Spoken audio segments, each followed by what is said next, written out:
Hello, my name is Marcus Mattern, and I'm going to read a passage from Forest of Bleeding Trees, a book which I co-authored with my mother, Patricia Mattern.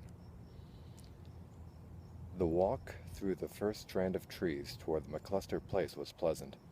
The weather was milder, and a southerly wind ruffled Johnny's hair as he strode through the forest. He was whistling an old backwoods ditty, so old that even his great-grandma Perkins had said her mother had sung it to her when she was an infant. Way down yonder on Beaver Creek, sing-song kitty can't cry meow. Beavers grow to be 10 feet, sing-song kitty can't cry meow. His whistling was cut short as he entered the first clearing.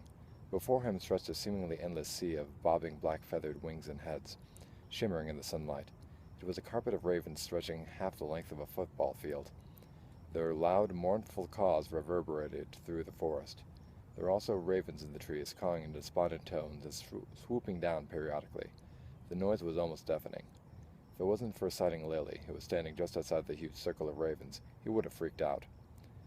Walking quickly to her side, he silently gestured to the inky expanse of bird bodies. She pulled him down so that she could whisper in his ear. The ravens are having a wake. Their leader, Mora, was killed in a battle with 2 red-tailed hawks as he scouted for the tribe alone. They found his body. I guess he managed to make it back here. They were all mourning their leader. Can you hear them, Johnny? Johnny focused on the cries of the birds present. Some of their cawing sounded very nearly like human sobbing. He nodded. Because he was now closer, he could discern that the ravens were gathered in a circle around their dead leader, his still body resting on a pile of moss at the center of the crowd. Lily seemed to have a sudden thought, and pulled him down again to speak in his ear. "Don't speak or make any noise," she cautioned. "They will take it as a sign of disrespect and kill you." Johnny nodded soberly. He was thinking it would be decidedly uncool to get torn apart by ravens on his second day on the job. As the couple watched silently at the edge of the crowd of ravens, Johnny watched fascinated as several smaller ravens approached their fallen leader in a roughly chevron formation. Their cries seemed most piteous of all. Johnny wondered if the group of ravens were the children of the large raven that was lying on the ground.